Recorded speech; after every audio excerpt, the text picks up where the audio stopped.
Kunting update tayo dito. Medyo may problem yung water line dito. Lakas ang bukal mga buso. Yung water line.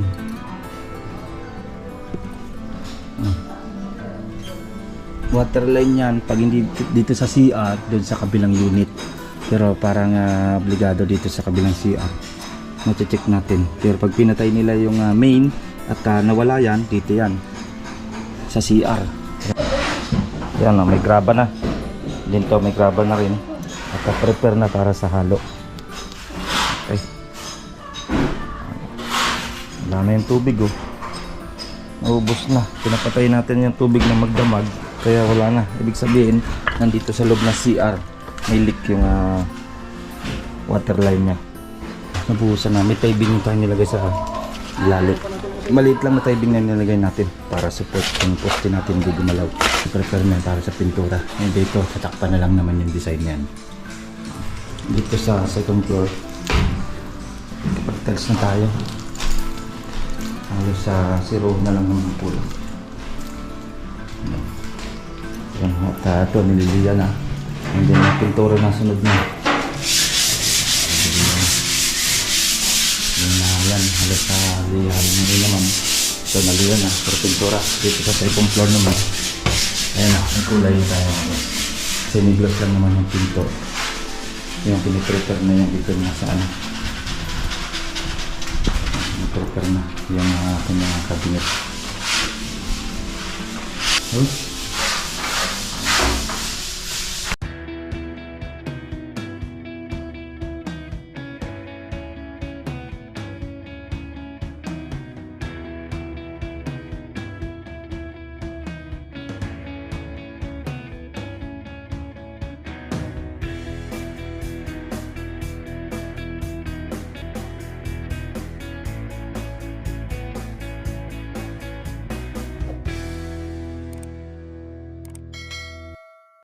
Ayan mga boss, check na natin itong block 22 ng Jasmine.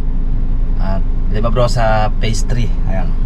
And then mamaya silipin na rin natin yung Jasmine natin na isa na block 18. Yung interior din na ginagawa. Dito sa block 22 piniprepare na yun para sa ating extension.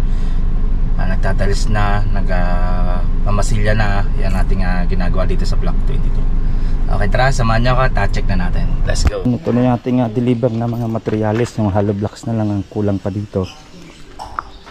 And then cement at adhesive nandyan na rin. Okay. Yung bakal natin. Ayan. Kunting update tayo dito. Medyo may problem yung water line dito.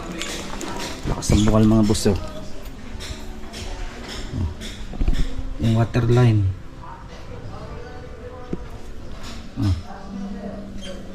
Water line yan pag hindi dito sa CR, doon sa kabilang unit. Pero parang obligado dito sa kabilang CR. Mache-check natin. Pero pag pinatay nila yung main at nawala yan, dito yan sa CR. Ayan o, linaw ng tubig o. Yan, hanggang dyan niya may leak. At least ito naman pinarequest ko sa client na babaguhin na yung water line. PPR na yung gagamitin natin sa CR. Kasi itong extension at PPR na rin para sure na wala nang problema kung talagang sa dating unit, yung dating linya. Ayan. Lakas ang tubig oh. Ayan dyan mukhang galing sa CR. At minessage ko si client ng pag-uwi na namin yung linya ng CR. Totally tatiles naman yung CR nya.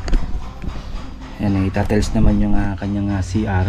And then babaguhin na rin natin ng linya ng water line para sure na walang problema. Mukhang dito to sa ilalim yung linya pa ng subdivision na to. Lakas ng tubig oh.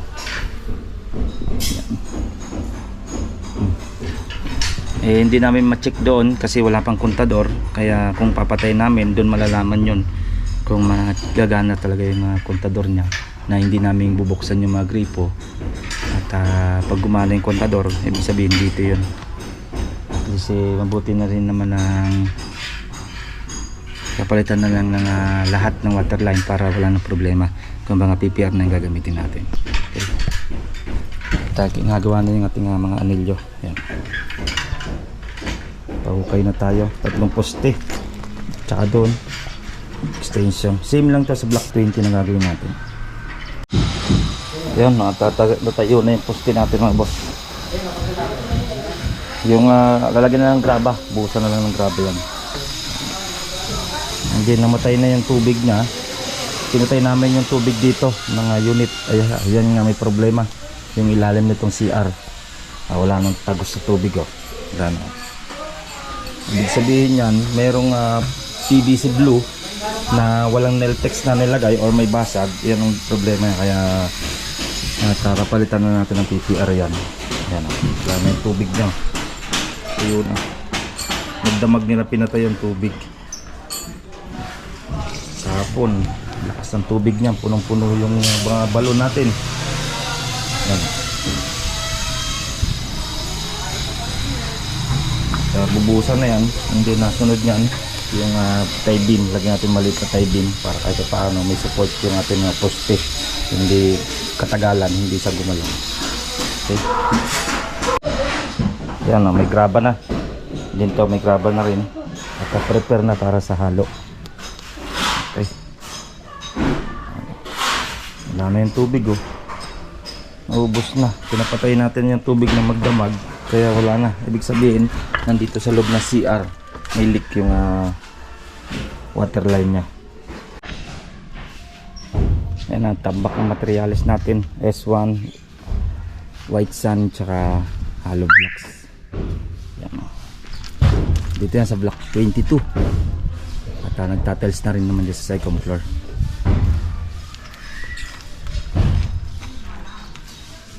Yan mga boss, check na natin ulit itong ating block 22 ng Limaburaw sa phase 3 Jasmine. May prepare na para sa pintura. And dito, tatakpan na lang naman yung design yan. Tatakpan na, silimpan yung gitna naman yan. Check natin sa second floor.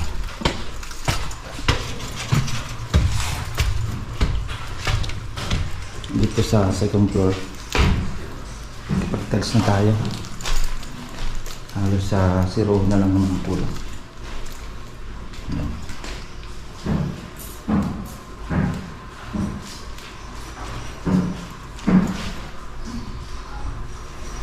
Yung nasunod dito at division na pagtapos ng mga tiles na to. Prepare na yung primer nito. Masiga na.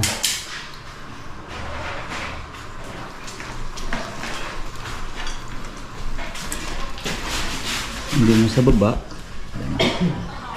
Hollow blocks na sila. Check natin sa baba mga boss.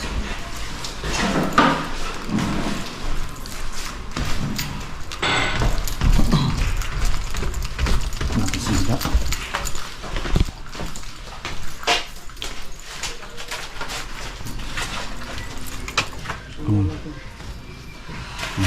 Nabuhusan na. May tibing yung tayo nilagay sa ilalim. Maliit lang na tibing na nilagay natin para support yung poste natin hindi gumalaw. Kahit roofing siya, naglagay pa rin tayo ng tibing.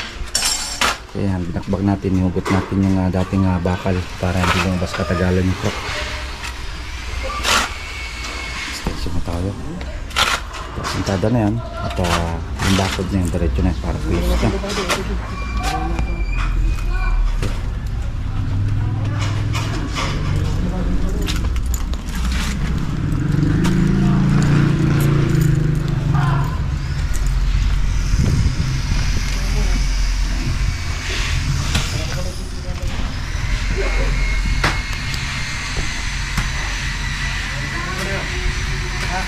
Yan mga boss, at na-check na natin yung ginawa ng ilang araw dito sa block 22 ng Jasmine project natin. At check naman natin yung block 18 naman, silipin na rin natin yung ginagawa doon.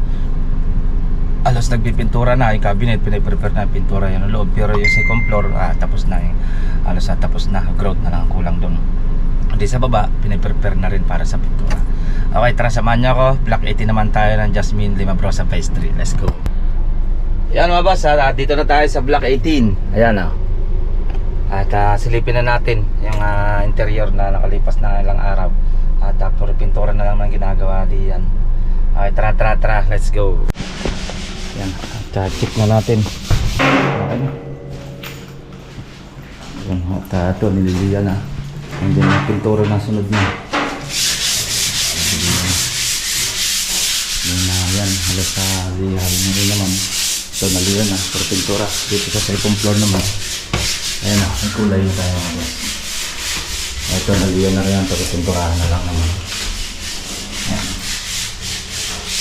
Yung ating cabinet, yan na yung cabinet natin na tinaas natin sa flooring. Ito yung flooring na pa, hanggang dito, 30 cm. Ayan, 30 yung ating tinaas. Ayos hanggang kay medit. Ayan. Check natin dito. Yan, yung ating naka-first coat na. Yung ating hamba. Then, semi-gloss lang naman yung pinto. Yung piniprepare na yan dito na sa prepare na yung ating cabinet. Cabinet na, yung pinto niya. Yan. Tanggalin lang naman yung plastic na ito. At saka na lang tanggalin pagtapos na. Para mapinturahan yung cabinet. Ito, wala lang, finish na ito. Finish na yan. So, magkaroon na yung retouching na lang. Sabihin natin. Okay. Yung pasilip dito sa Lema Pro sa Phase 3 ng Jasmine Black Ovid. Yan mga boss, yan ang ating kunting pasilip dito sa ating project ng Lema Pro sa Phase 3, yung Black 22, hindi na itong Black 18 and Jasmine. Yan, tapos itong second floor pababa na. At pag binatakan na yung baba na, tapos ang sulit natin PVC panel. Pero huli muna natin yung tiles, pagkakalam ko station na to. Itong likod na to.